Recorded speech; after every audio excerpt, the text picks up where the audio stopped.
Hello, good morning everyone, and welcome to workshop D, addressing risk factors in the early years. My name is Valgerður Lísa Sigurðardóttir. I'm a consultant midwife here in Iceland, and I will be the moderator of this group workshop here. We will have 3 presentations in the session, and we will have questions and discussions after all the 3 presentations. So please use the Slido app to post questions, and I want to remind you that you have to change the workshop. It's workshop D, and you can do that in the upper part of the Slido app. So the questions will be at the right place. Yes, and yes, one more about the questions or comments. If you would like to ask some specific presenter, you can add either the number of the presentation or the name. So I can read it up. Our first speaker is Ellen Solstad Olavsen. She's a public health nurse and research fellow at a regional center for child and adolescent mental health in Norway. Her presentation is about the early intervention or tidlig inn program in Norway. Unfortunately, Ellen cannot be with us here today because there was some last-minute cancelling on flights, but luckily her presentation has been recorded, and 2 of her colleagues will take her place in the panel afterwards. I will introduce them later. But now we will hear Ellen Solstad Olavsen presentation Tidlig inn programmet. Vær så god.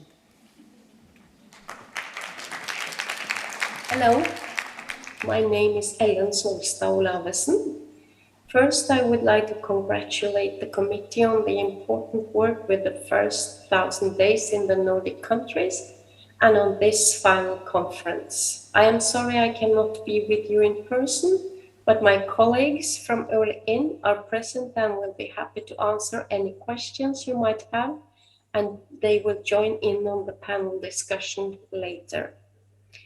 This presentation is about the training program Early In, which is a training program for health personnel in Norwegian municipalities. And as the name indicates, the focus is early intervention. Since 2010, Early In has been a cross-governmental investment. The National Working Group was established by the Norwegian Directorate of Health and the Norwegian Directorate for Children, Youth and Family Affairs. They connected with several competence centers and resource centers to develop the training program. The competence and resource centers are the Drug and Alcohol Competence Centers, the Regional Centers for Child and Adolescent Mental Health and Welfare, the Regional Resource Centers on Violence and Traumatic Stress, and the Offices for Children, Youth and Family Affairs. Early In is still organized as a national working group with representatives from the directorates and the Competence Center for Drug and Alcohol, which are coordinating Early In regionally. The delivery of Early In to municipalities is organized in 5 regional training teams with representatives from each of the regional competence and resource centers. Addressing risk factors is essential to early intervention. The risk factors, alcohol use, domestic violence, and mental health, are considered public health problems because of their prevalence, severity, and potential consequences for families and children. These risk factors are often overlapping and have a cumulative effect on health outcomes. Early intervention in pregnancy and the postpartum period is also considered to have the greatest impact on health outcomes and well-being. The interventions are supposed to be brief and rather intensive and provided in primary care. Early In, as a training program, includes all professionals that work in services with pregnant women and families in the municipalities. The main target group for the full training program is general practitioners, midwives, municipality psychologists, and public health nurses, as they are among those that should offer screening and interventions in universal care. Local supervisors are also recommended to take part in the whole training program. They are key personnel in providing implementation support and further skills training. Other services are included in parts of the program that depends on the needs of the municipalities and both the services and each professional. The goal is to support children's health and development through systematic screening and communication about mental health, alcohol use, domestic violence, early identification of risk factors, and individualized support and follow-up when needed.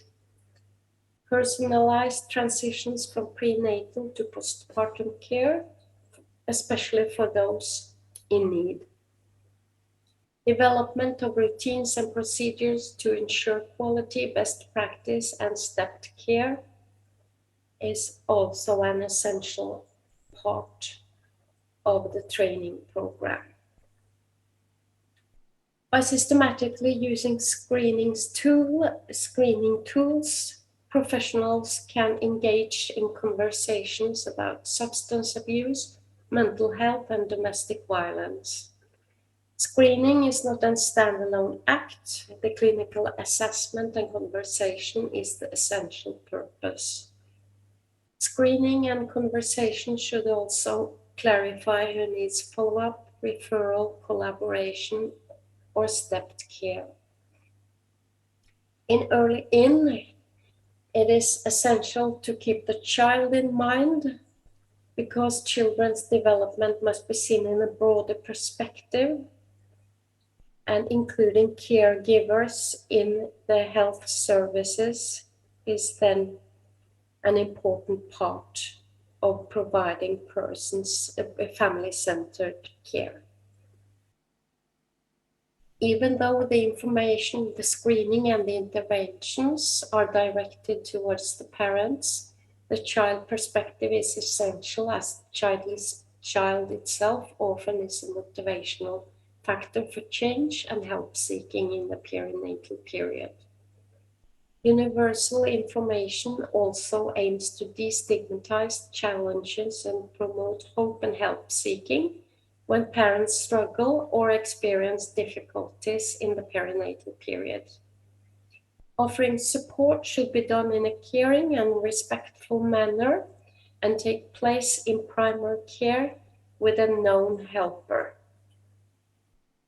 The training program is module-based and runs over 6 days. It is recommended that the program should be completed entirely, but the municipality decides which tools, methods, and routines they implement after the training. The days are carried out by a regional training team in cooperation with the municipality. Supervision follows the teaching modules to support skills development and further training, and supervision is provided regularly to midwives and public health nurses, as they are the ones that include screening instruments in practice. The supervision goes on through the implementation period, which lasts from 1 to 3 years. The modules.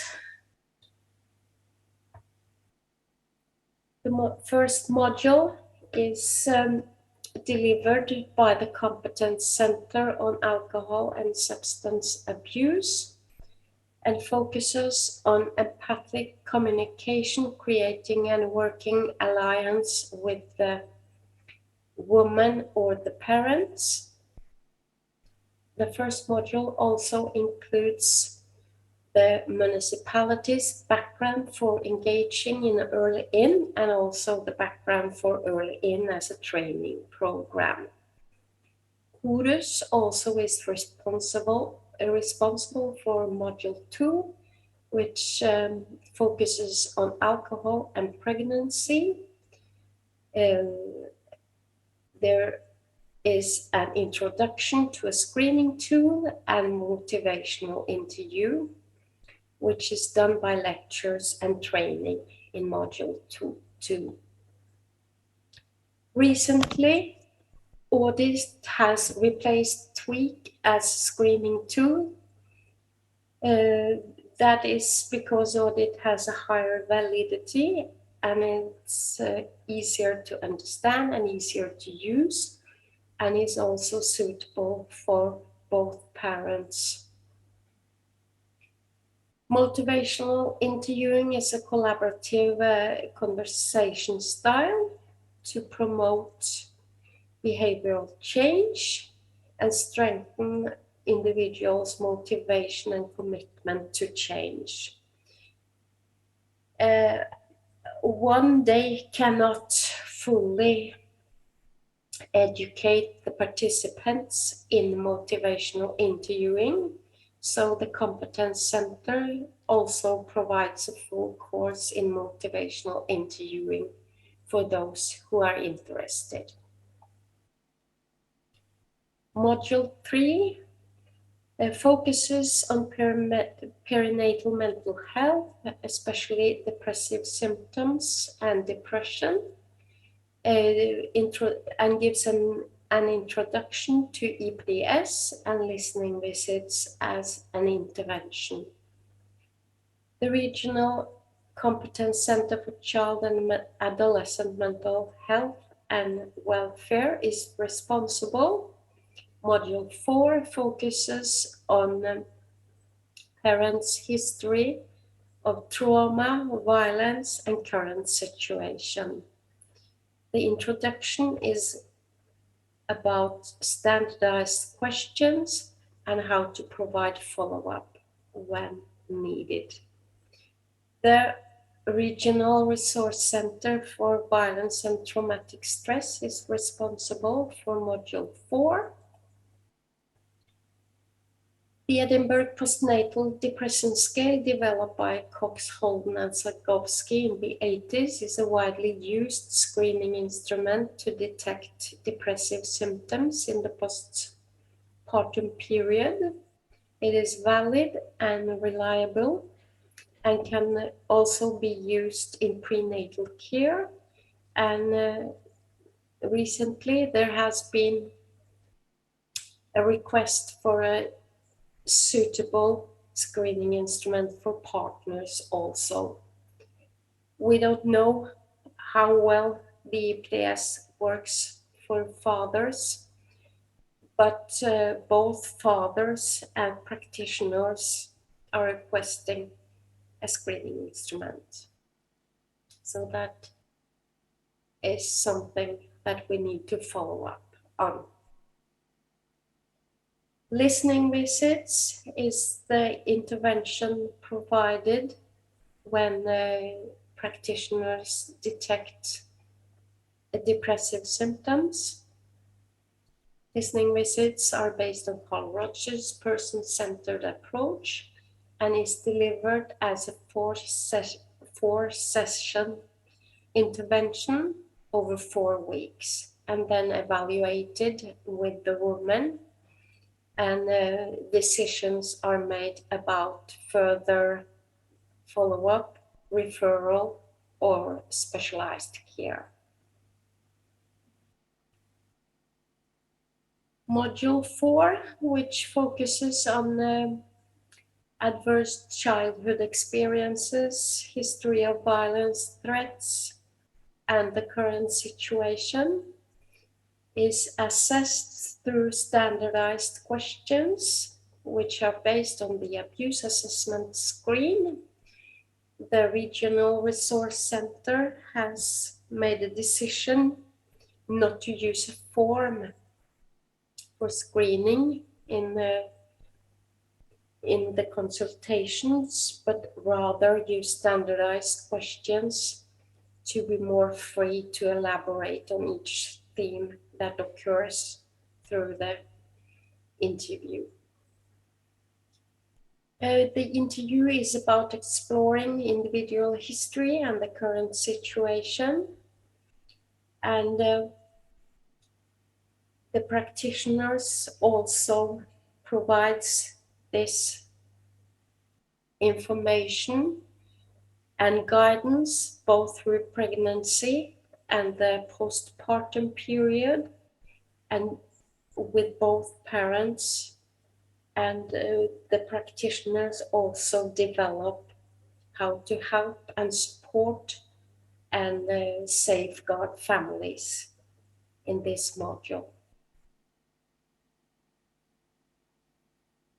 Module 5 is delivered by the Offices for Children, Youth and Family Affairs and focuses on severe and complex problems, and it is essential that collaborative services engaged in this module with the municipality and the GPs, the midwives and the public health nurses to have a common goal about early intervention, even when it's a collaborative effort.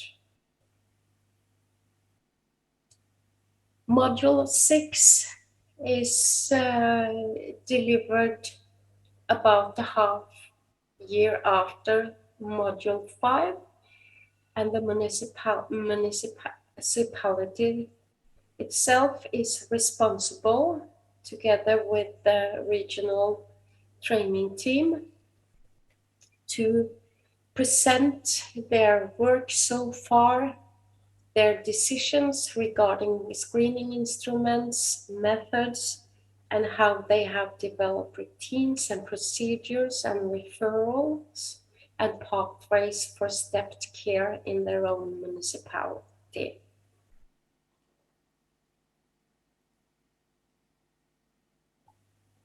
Early In has been evaluated twice. The last time was in 2016, and the evaluation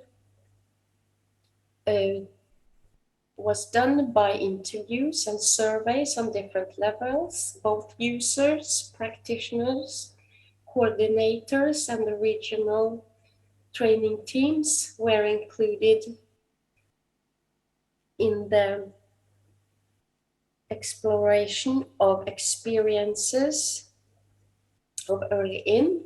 The users experienced the screening instruments as acceptable, and the practitioners reported that this support and additional qualifying in the screening instruments and method was useful in relation to systematically and universally address risk factors in follow-up with parents. The conclusion was that Early In is qualifying professionals, but Early In needs to strengthen the implementation support and also needs to strengthen the clinical supervision to provide additional training for practitioners that use the screening instrument and provide the follow-up of families. It is also worth noting that a new national guideline was developed in 2017 to strengthen early detection of risk factors among children and to improve competence across all sections in a collaborative effort. And also later legislation has changed and health personnel is obliged to detect, prevent, and intervene when risk factors related to neglect and abuse are detected in primary care. Further development of the program on a regional and national level is to continue reviewing and revising the module based on clinical practice, guidelines, and research, and also tailor the modules to the needs of the professional in each municipality and the organization of their local public health services. A further improvement of early in is the focus on including partners in clinical practice to promote equality in services to both parents. About half of the municipalities in Norway have now engaged in early in. And after the pandemic, the regional training teams experience an increase in requests for the program. And recently, there also was a Norwegian study which included 250 midwives. And it was found that training increases midwives' ability to identify vulnerable pregnant women, and also the training provided by early-in increases the likelihood of systematically ask and use screening tools in clinical practice by 5 times. So even if early-in is now a 12-year-old, it has still a future ahead of it. Thank you for having me, and have a great conference in beautiful Iceland.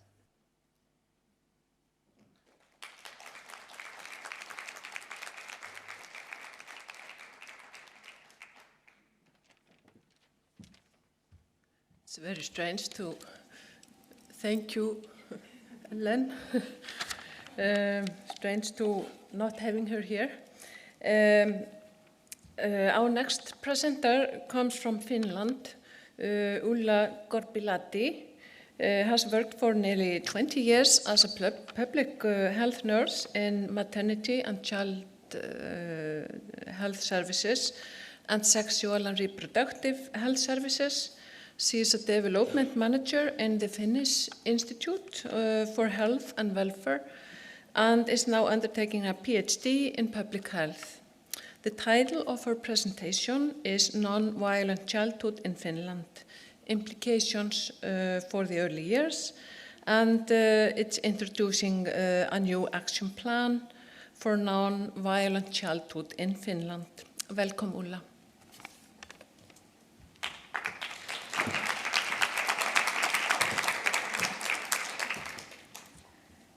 Hello everybody, my name is Ulla Korpilahti and warm thanks for the invitation. It's a great honor to be here and represent a large group of Finnish experts and organizations. My presentations include 2 parts. The first part is dealing the non-violent childhood action plan, preventing violence among children to 0 to 17 years. And the next part is dealing the maternity and child health clinic services, and the implementation, the environment. We can implement the actions which are put it in the action plan, the examples of them.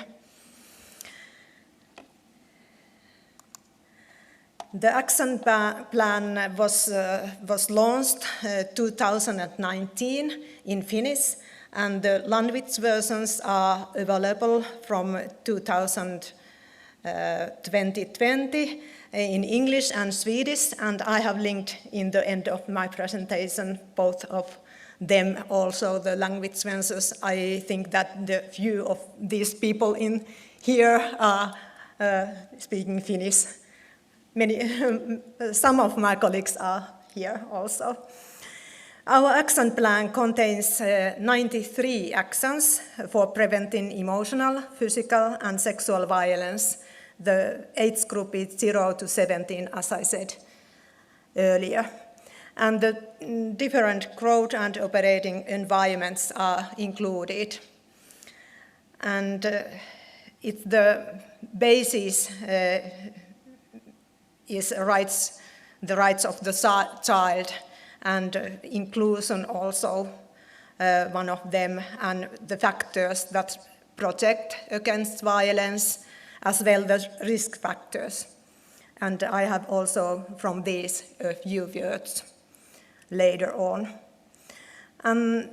We are dealing also the consequences, and we emphasize the multi-sectoral cooperation in different fields.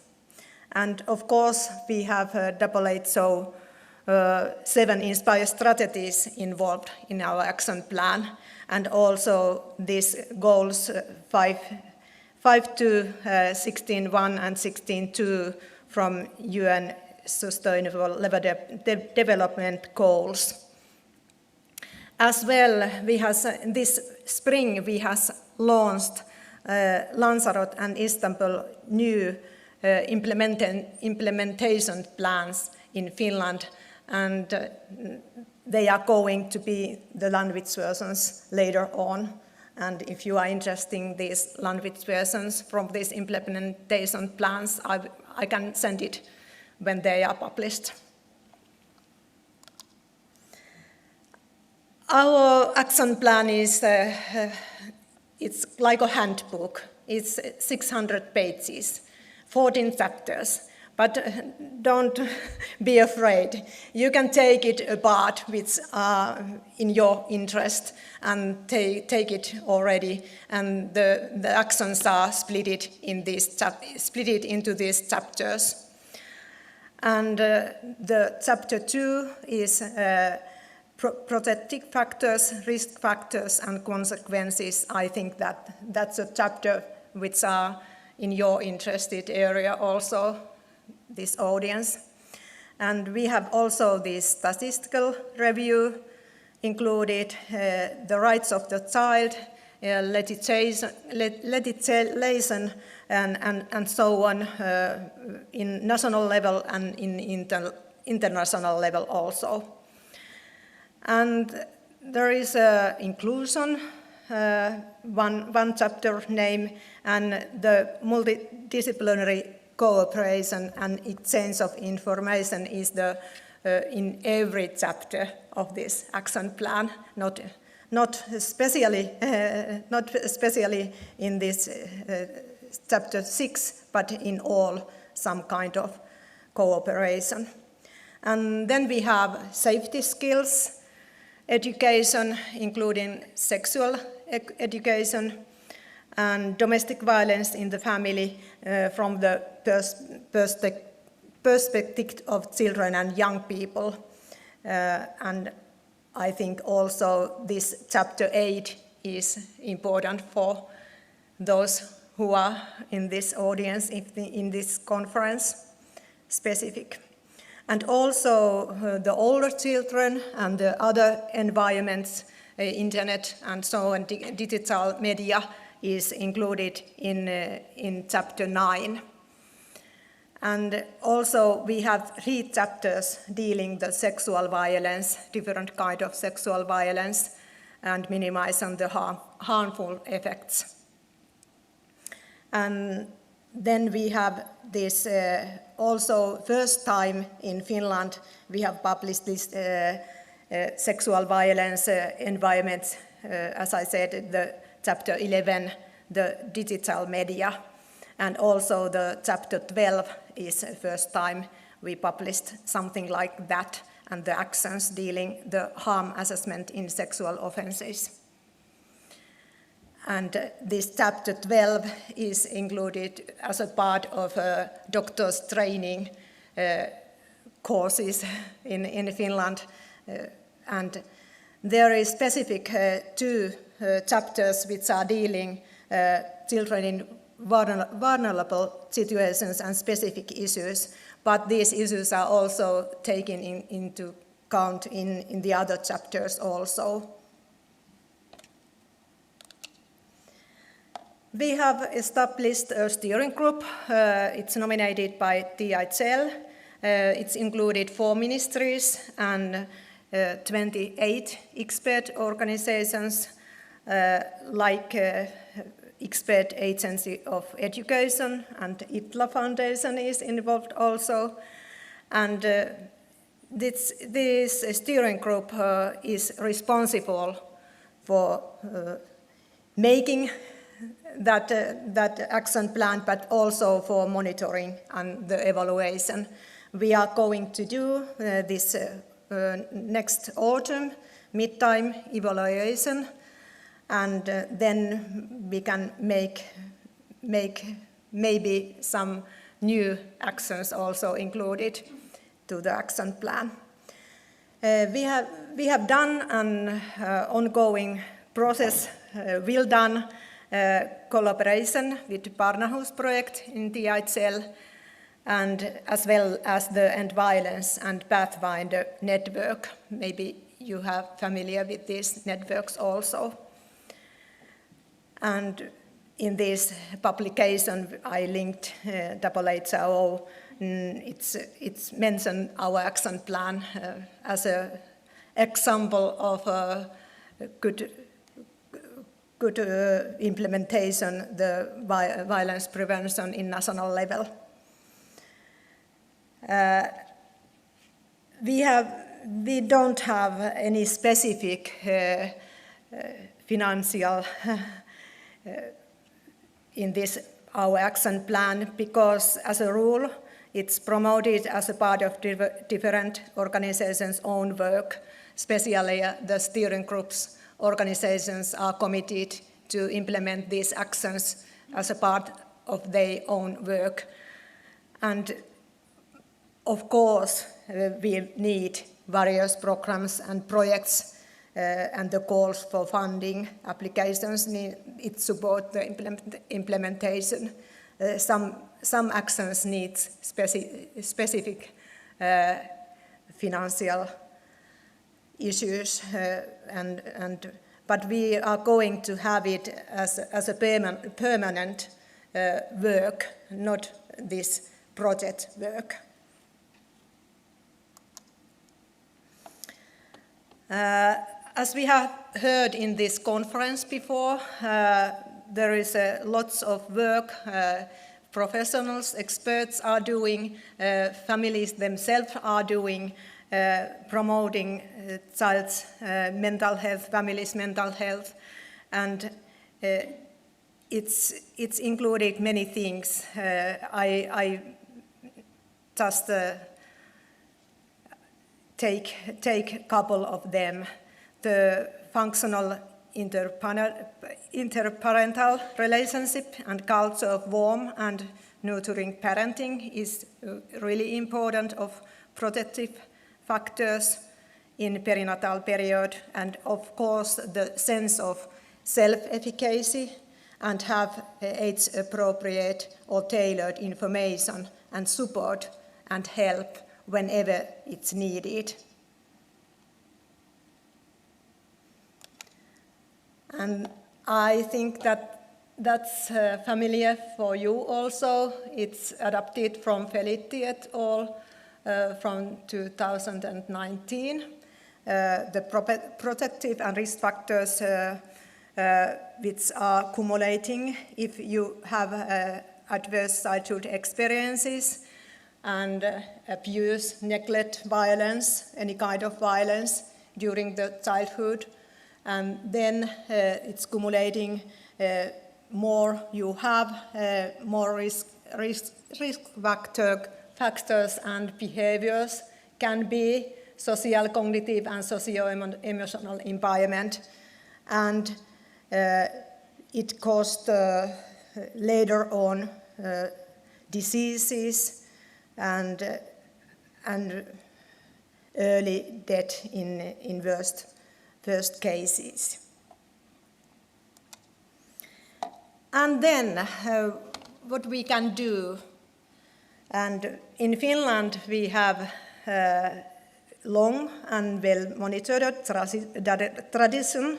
This year the maternity and child health clinic services are celebrating 100 years jubilee year, and I would like to say also thanks to implementation of these actions and the work to the NGOs, because in Finland originally the maternity and child health clinic services are established from Mannerheim League for child welfare, and in 1940s the governmental level takes care the leading role.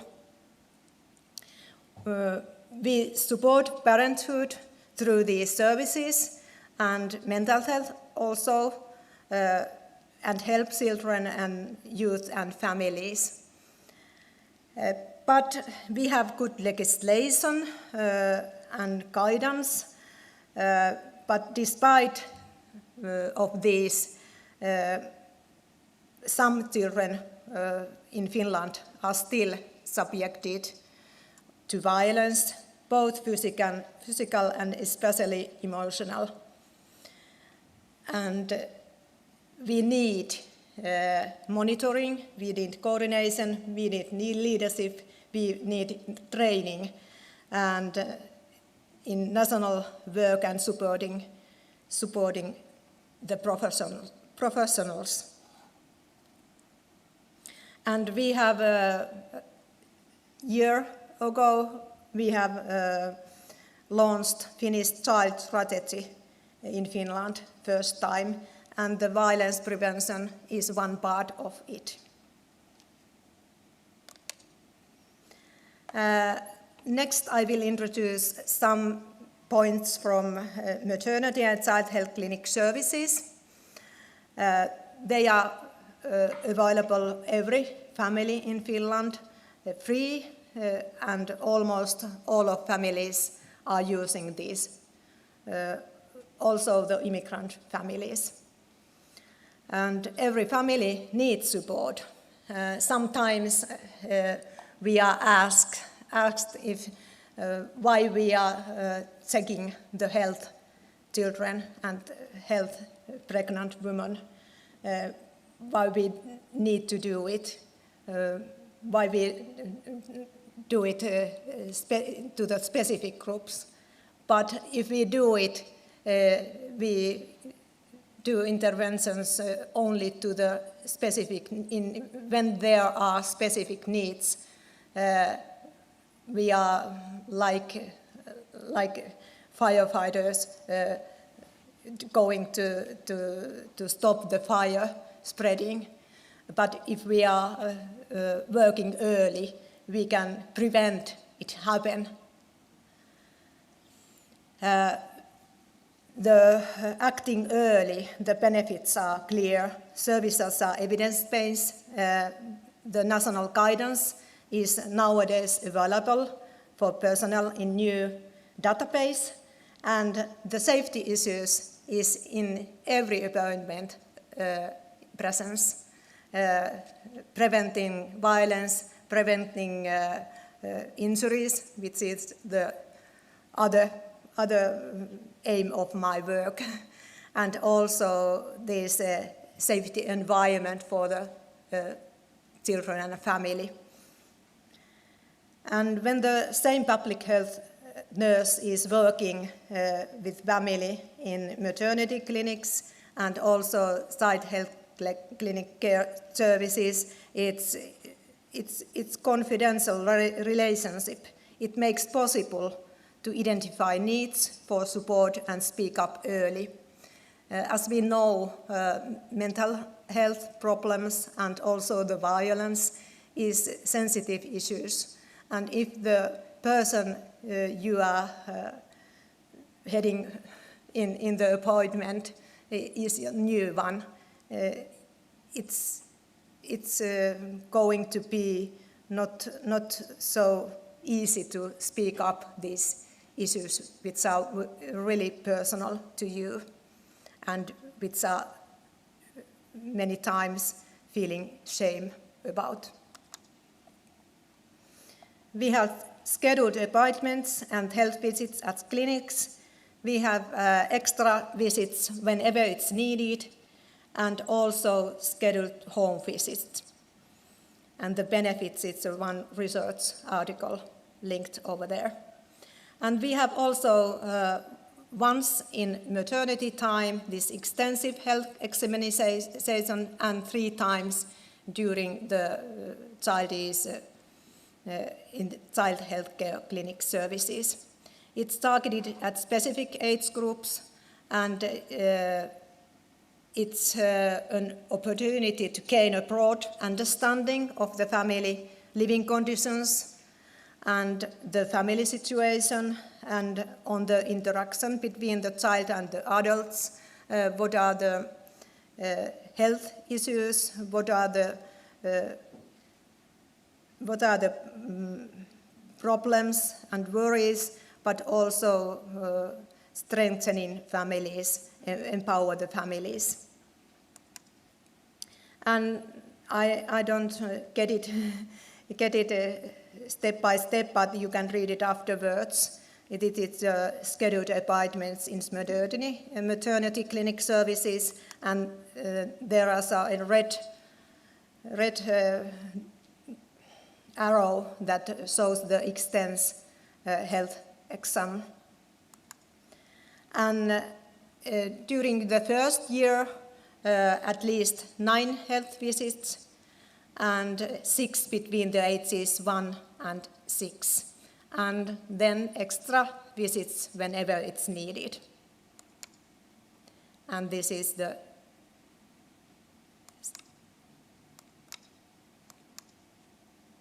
in the table. Warm thanks and have a very, very good summer. And these are the links to the action plan and the language versions. I would like to say in the end, non-violent childhoods, let's make every kid as a safe kid together.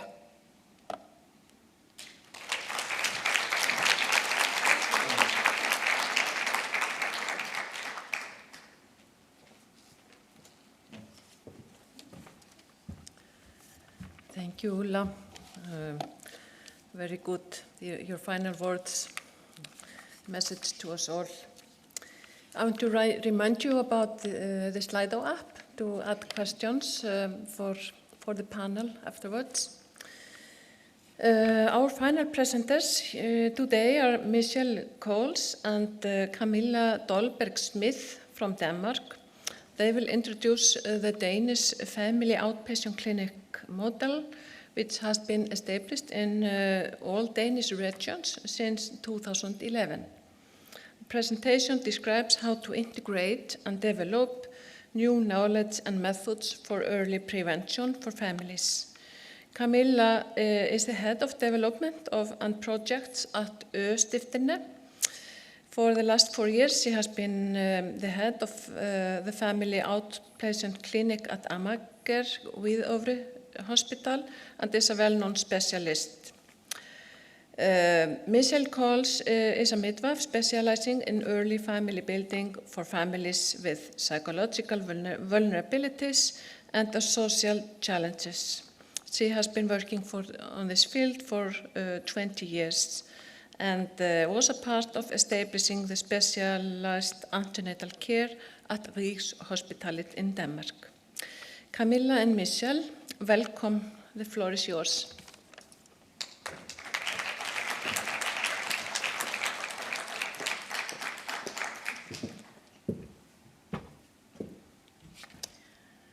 Thank you.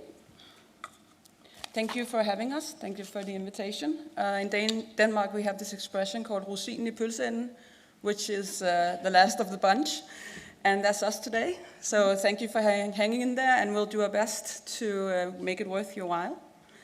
This is Michelle, I'm Camilla, and we're going to tell you about the work we do at the family outpatient clinics in Denmark, and also tell you a little about the project we've been running for about 3 years in the capital region, where we've been developing the preventive interventions. So first, Michelle's going to tell you about the clinics, and then we'll get back to me about the financial models and the method. Mm-hmm.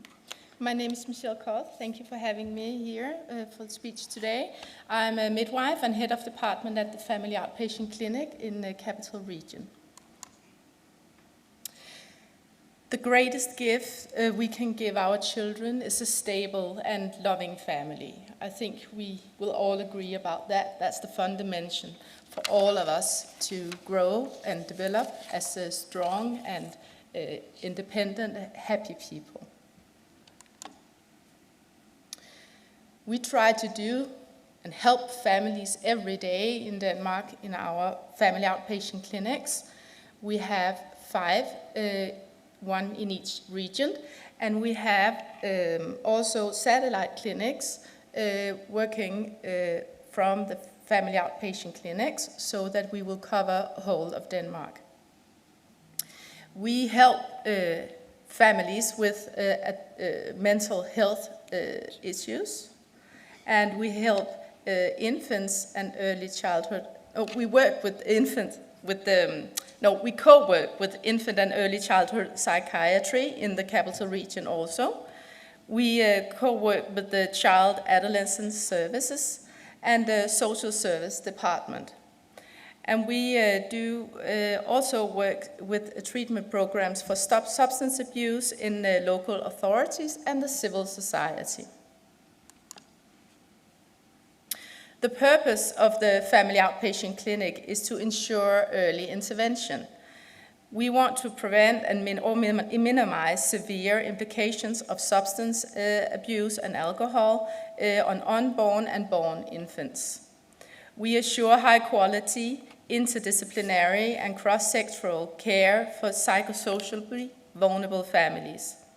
We prevent severe pregnancy and birth complications, and we provide psychoeducation and coping strategies and counseling for coming parents and professionals all over Denmark. All this to ensure healthy child development and preventing neglect in the families. The family outpatient clinics have different treatments, so it can be difficult to compare the treatments today. Our patients, and the reason for the referral to the family outpatient clinic is substance abuse within the past 2 years. It's partners with an ongoing substance abuse. It's use or misuse of prescription drugs, mental disorders, and other psychosocial vulnerabilities, for example, past trauma or abuse.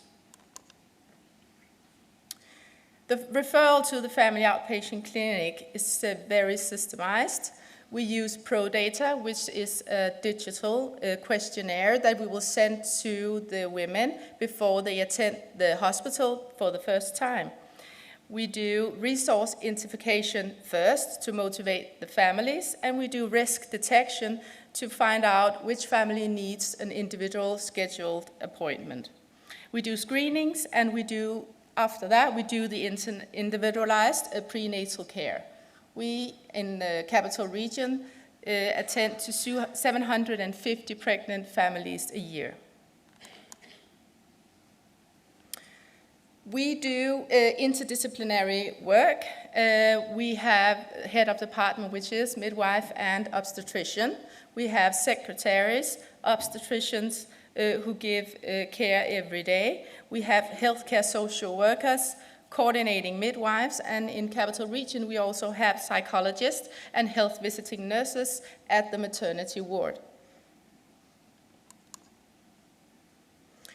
So before, we had a children's program where we attended to children who were in the womb while their mothers used prescriptive drugs or medicine or had very, very strong difficulties with abuse.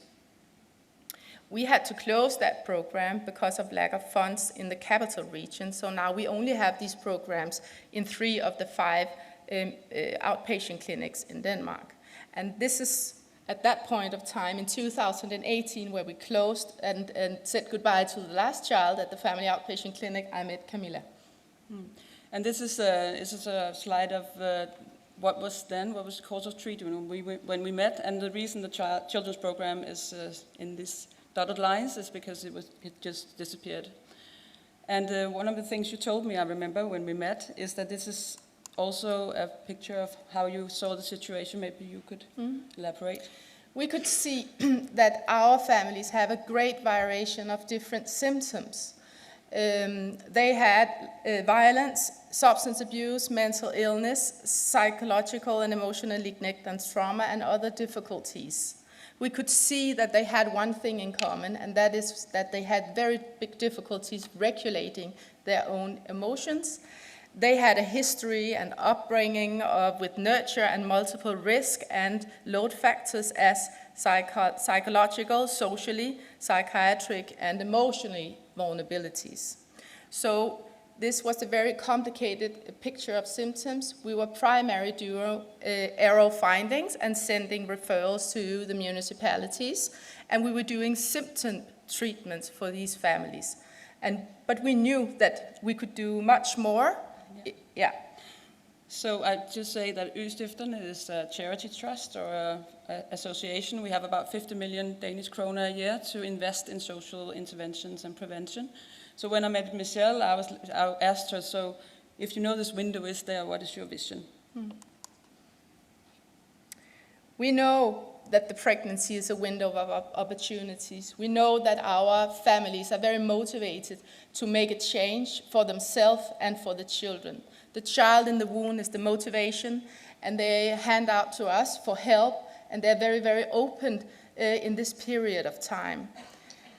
We are not as naive as we think that we can help them to treat all the symptoms within the 6 months they are at the family outpatient clinic. But we can treat some of the symptoms, and we can make them understand that if they work with us and if they work together and take the help they can get, they can improve the environment for themselves and for the children.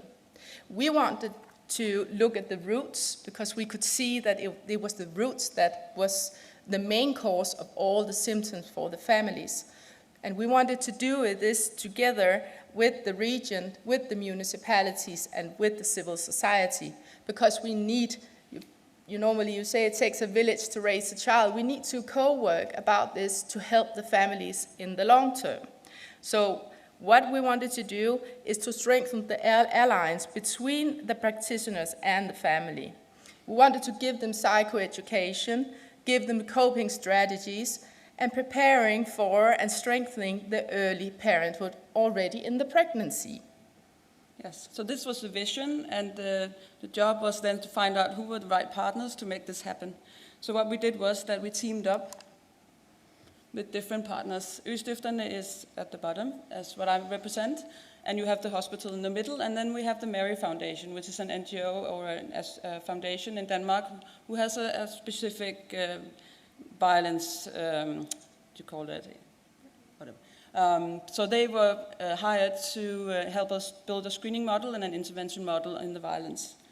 And then we have a Danish Center for Mindfulness, which we asked to build a mindfulness MBSR is mindfulness-based stress reduction, and we built a prenatal version of that. I'm going to take you through the method as well, and this is also because, as we heard earlier, there is also a financial part of this. So there are many projects where you see the science, you see the practitioners, and see them coming together. What we've been trying to do in our project is to also include process management, change management, and financial management. So what we've been doing from the beginning is building this in a way that it goes into the daily operations from the beginning. So the first thing we did as a project group was to take ourselves into an internship. So we worked with you at the family outpatient clinic, trying to learn what is happening in everyday life. When we do change management, I've been doing it for 15 years, it's very important that you start in reality, not in the dream. So you have to know what is your baseline, what are you building this on top of. So that's the first thing we did. Then the next thing is, of course, to know your target group. We've heard that before today also. And then we developed the project from that. In the method, we work with something we call the green zone. So the first half year, as you heard Michelle say, in 2018, they closed the children's program. So when I met them, they were quite stressed and sad because it was 350 children not getting help anymore. So the first thing we did was spend half a year doing some internship and getting to know each other, focusing on well-being, and getting the staff of the family outpatient clinic to a place where they could accept change. Because when you, as a person, when you are stressed and you don't have anything, then you cannot change and innovate. You have to be okay before you do that. So that's the first thing we did for about 6 months, charging your mental batteries. Also, the approach is that if I sit at the family outpatient clinic once a week at least, so that we are physically close together. That way we get to know each other, yes, but we can also take these decisions ongoing, so we can adjust all the time. So this is much learning by doing. This is every day. Some of the practitioners may be coming to say, this is not working for me, so we can change it right away. We have a project coordinator at the family clinic, which is every day out there, so she can also always adjust when something is not fitting into the everyday model. We call it, what we have together, the realistic optimist. So we have the optimism and the vision, but we still have the realism. So we have the everyday operations. We have the reality. We had COVID. Everything stopped, and we had to adjust to that as well. So when you do these change projects into some of the municipalities and regions or whatever you have to change, you always have to bring on the humility and the interest and the respect for everyday operations. One of the things also is the willingness to take risk. As I say, I represent an association of what we would call a foundation. We have a lot of money that we invest, and we're trying to invest it trust-based, so that we don't have these goals. You have to keep going for the goals, because maybe you will miss the real good opportunity or the best way to act or go the other way. So we're really trying to work in a trust-based way, which is also possible because we have the get to know each other parts. So we have the trust inside our project group and across the sectors and disciplines. So this is how the treatment was before. We had the normal highly specialized antenatal treatment. It was an individual treatment, and we were sending referrals to the municipalities and the region when the families needed some treatment.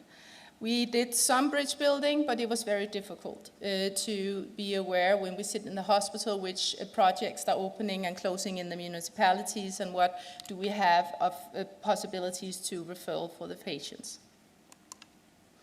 So what we did in the project is that we built in a screening. We started with the pro data, and we built in the intimate partner violence screening method.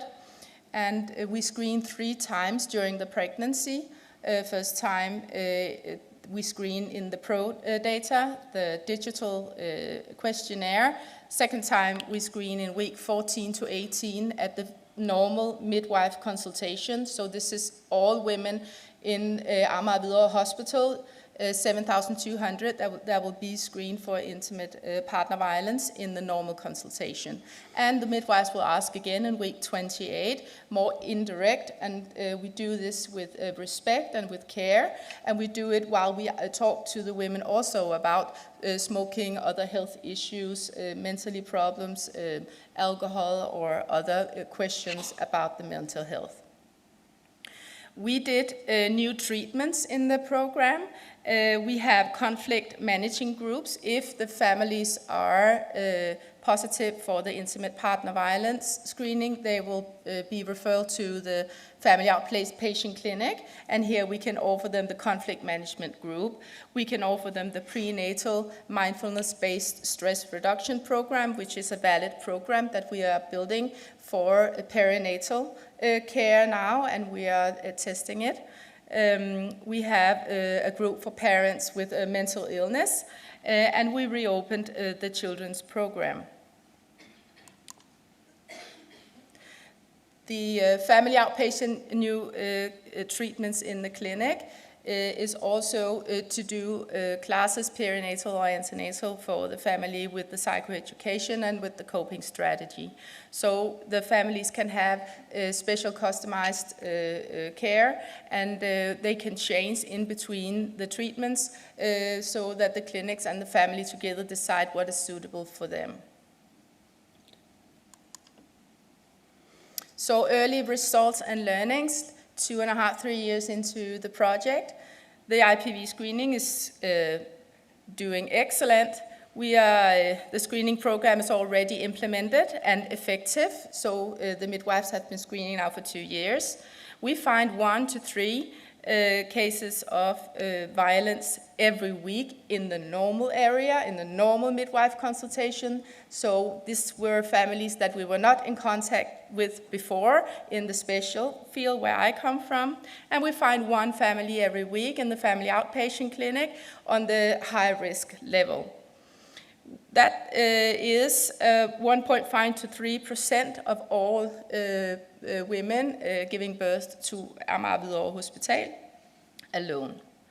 In the prenatal mindfulness-based stress reduction program, we had a pilot study with 70 pregnant women, and so we adjust the valuable study to be perinatal, and it was so effective that we could see that we could, within 9 weeks, improve the mental well-being and self-care in the pregnant women, so they had their own strategy to help themselves with the mental vulnerability. So that's why we launched an RCT in spring 2022, and we're going to have 240 pregnant women through this RCT, so we are looking forward to see the results. We made a much stronger collaboration model, so more families are accepting supplementing treatment outside the family outpatient clinic.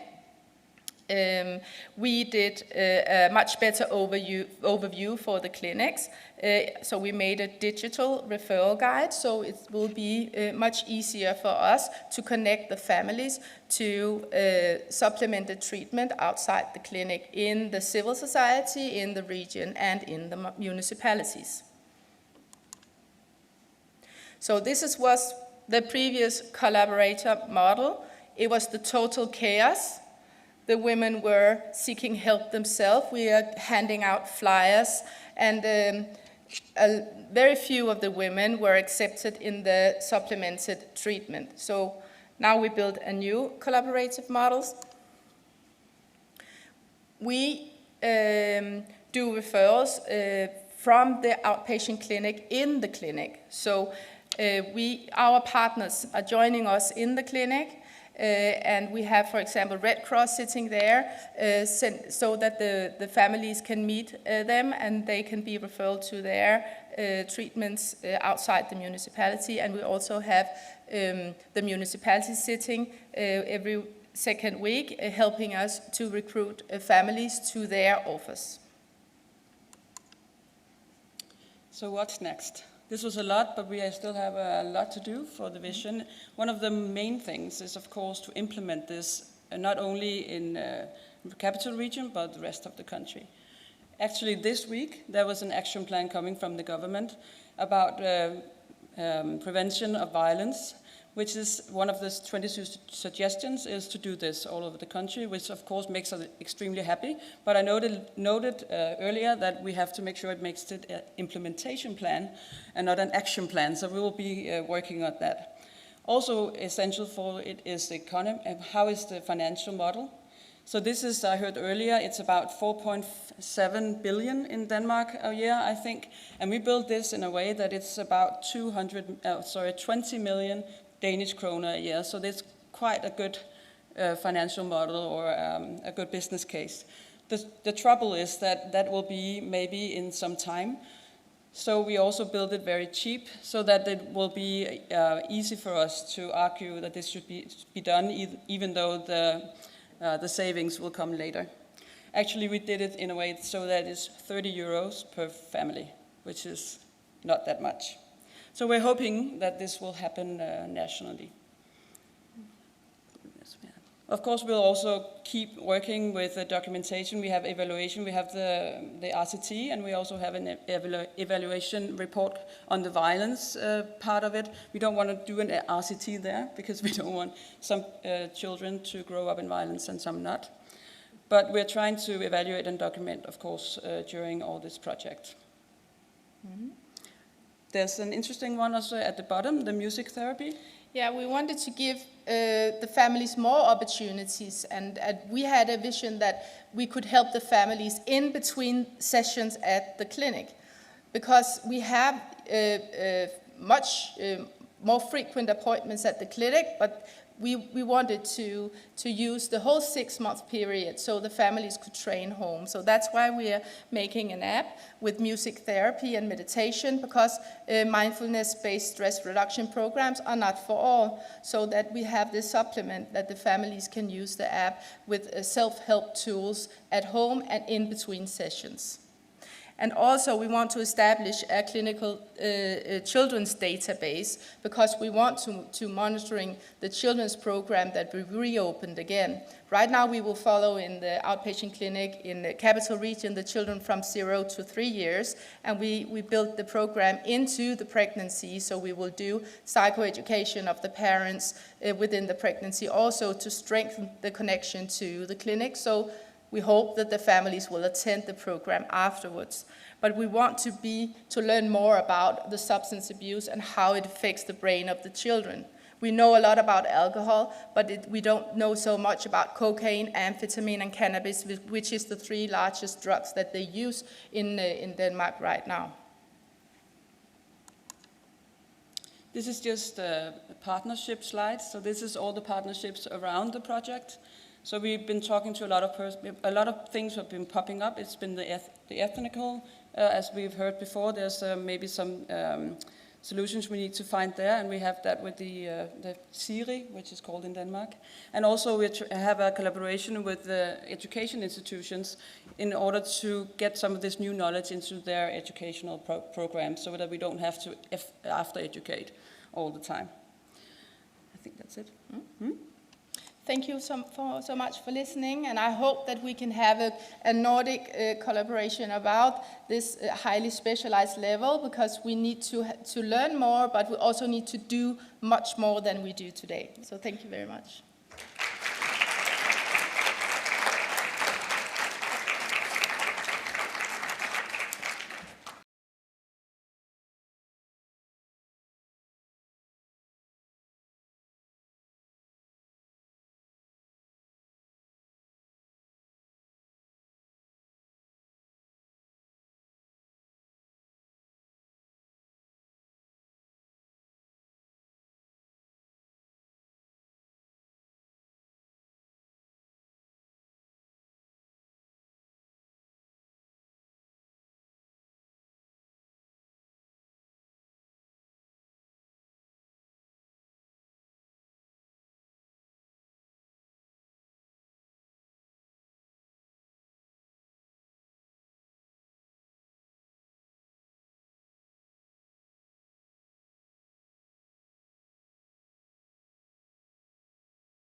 Now we have time for discussion, and I want to call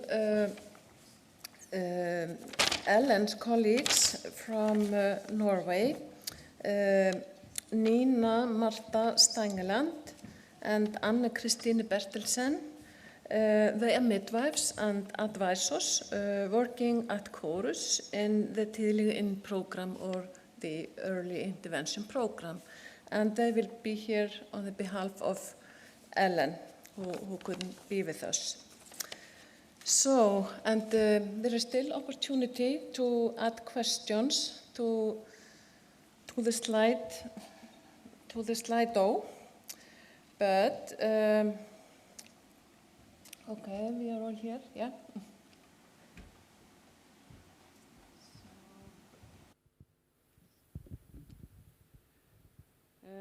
There is a question for Ulla, I think. Which professions mainly use the NAP handbook, and do they actually use it in practice? Thank you. It's a good question, and I'm glad to tell you that the professionals have taken it in practice also.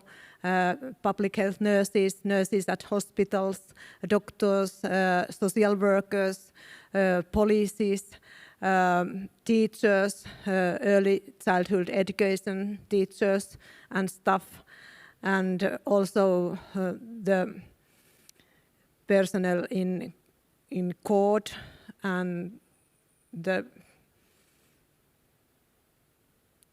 so many fields.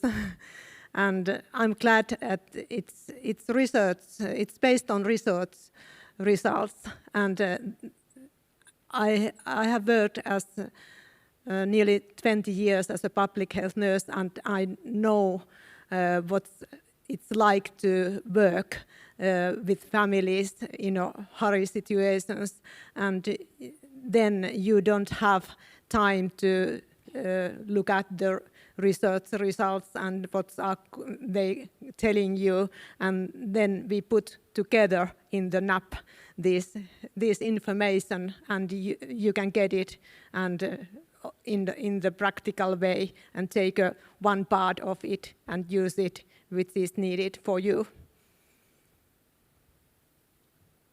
And we have done implementation plan last year. Also, I forgot to mention it in my presentation. And it's only English summary, but it's in Finnish. But the handbook is in 3 languages. Okay, thank you. That was also one of the questions, if the NAP handbook is available online in English. So it is. Yes. Yeah. English and Swedish and Finnish, and also printed in Finnish also. Yeah. Okay. And before we leave you, Ulla, there is also a question about if there has been some policy changes or mandatory practices based on this handbook after you started to use it. Yes, I'm glad to tell you that it's also yes, because in 2019 there were several cases of child sexual abuses in 2 towns, Helsinki and Oulu, and then these days we have preparing the draft version of Chapter 10, the sexual violence and minimizing the harms, and the government gave extra money to finance the Icelandic model, Barnahus model, and these days this Barnahus project is based on these financial issues. And in November 2019, we launched our action plan. And the Barnahus project is in the big role. Thank you. Here is a question about the first presentation. What are the annual costs of this program and who finances it? Do you know that?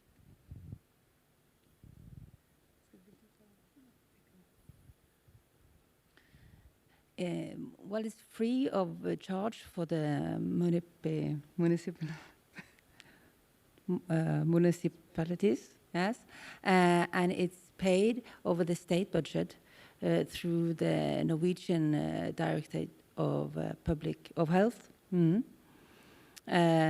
So for the municipalities, it's only for them to give their employees free and participate in training.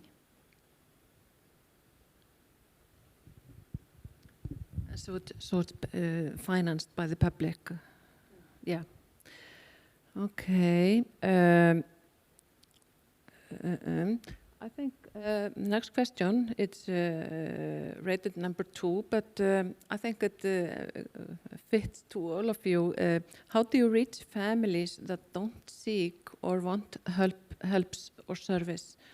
Are there many families that go under the radar?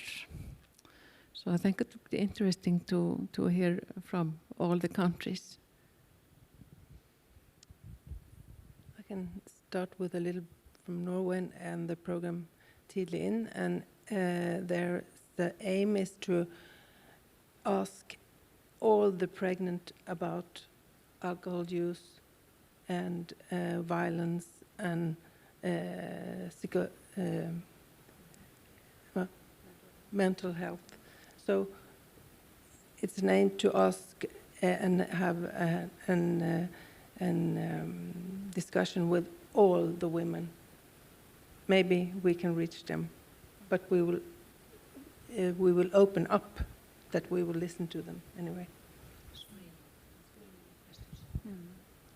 Yes, and maybe the person that asked them these questions the first time, it's maybe not that person, the mother or the father or the partner will tell anything to, but the hope is that something will start to grow, and maybe the next person or the third person will be the person that you tell your stories to, and has the possibility to receive help. I can say from the maternity and child health care clinic services that in governmental decree there is a to these services is need to look after these families which are not using their services. They can use the services. It's not an obligation, but the staff of the services are asking from the registrations and from early childhood education units if there is some families which are not familiar with them, and they can ask from the family or offer these services to the families. And the statistics tell in the maternity time it's 0.2% of families who doesn't use these services, and in child health care services it's I think that it's 2 or 3% which are not using. It's almost every family are going there voluntary basis, and they are good services, but we must develop, of course, some issues. We have specialized midwives, nurses, health visiting nurses at the maternity ward. We have 3 very, very good nurses that will talk to the families after the delivery. So within the days they're at the hospital, we can do second screening and help the families to get the proper help outside the clinic. We also have the possibility that the midwives in the midwife consultation always can send referrals to the outpatient clinic, also in the very end of the pregnancy, and we will just start the work there and then reach out to the municipalities and the region for extra care after the delivery.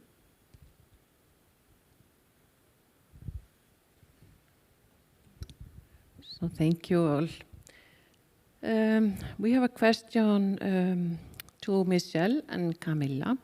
Have you considered using evidence-based interventions for trauma history like EMDR? Yes, we would like to extend the tools and refine all the treatment, but we had to start. Violence is new for us to work with in the perinatal care in Denmark, so this is brand new. I know that the other Nordic countries have been doing this for years, but for us this is brand new, and we are the only hospital in Denmark that do this screening 3 times during the pregnancy. So when we have established this, hopefully in the whole country, we will of course move forward and use supplementing tools to help the families. Yeah.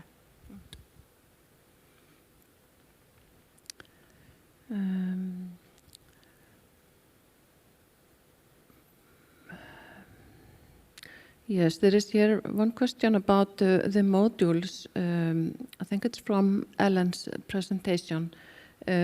You have presented 6 modules. How many days in all?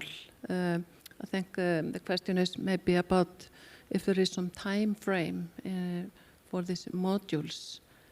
Can you, one of you, comment on that? It's 6 days with learning and training.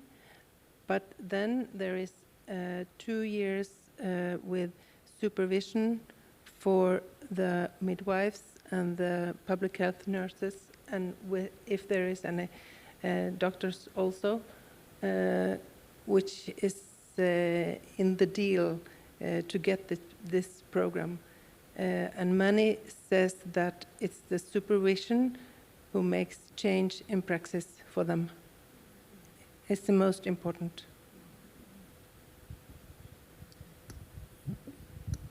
Thank you. I'm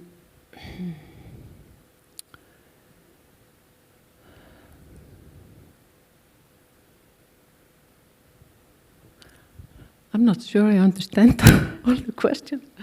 I'm sorry. I'm figuring it out. Data-based decision-making is important, and you have obviously succeeded in implementing it. How are you going through the data and questionnaires with parents? I'm not sure to whom this is aimed.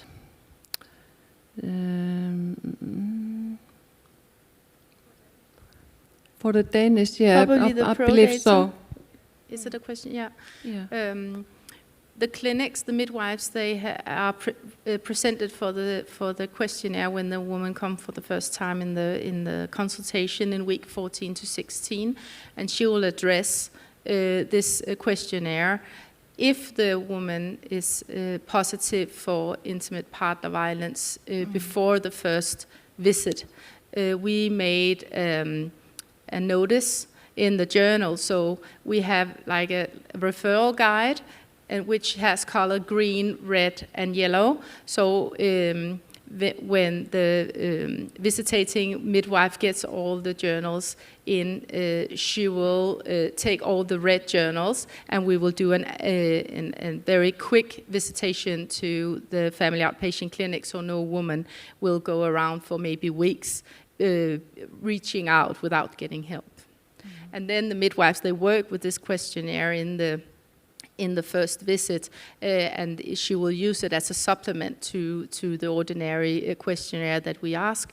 And this helps the midwives to qualify the conversation, so she won't tell all the women the same questions all over again, but she will make a much more specific first consultation than she did before. Thank you. Here is a question about if the family is committed to your program. I believe that the Danish program, by the legal or child protection services, and that maybe it would be good to have comment from all of you.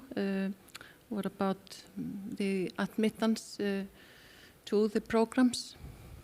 We will always send referrals to the municipalities as quick as possible, because we need to co-work with the families so that we can secure the family already in the pregnancy. We co-work with the police and with the shelters for women, and so we have a very big network of referral possibilities that we will adjust to from each family to each family.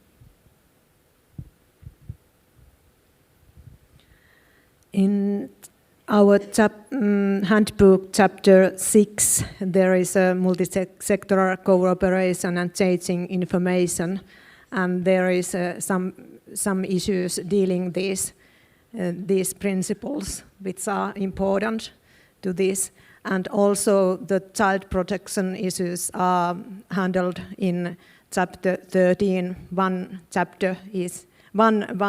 section is dealing the child protection, and which is good to do with these issues. I'm a little bit unsure about this, but in Norway we try to get to work outside the health station with others. We have to get permission from the couple to do that. But if it's urgent, of course, it's violence. It's the police helping us if it's really urgent, and we have to make an what's it called, to the barnevernet. Yeah, child protection report, yes. Yeah. And we also have these crisis centers for women and children, several places. Okay, so I think the time has run from us, and this has been a really interesting discussion, and I'm sure that we can all learn from each other, and I have got many ideas here just during this session, and I think that the next step is to make some action plan to meet all these vulnerable families' needs. But I want to thank you all for being here and sharing with us your knowledge and experience, and I want to thank you, the audience here in Silverberg and online, for being with us today. Thank you.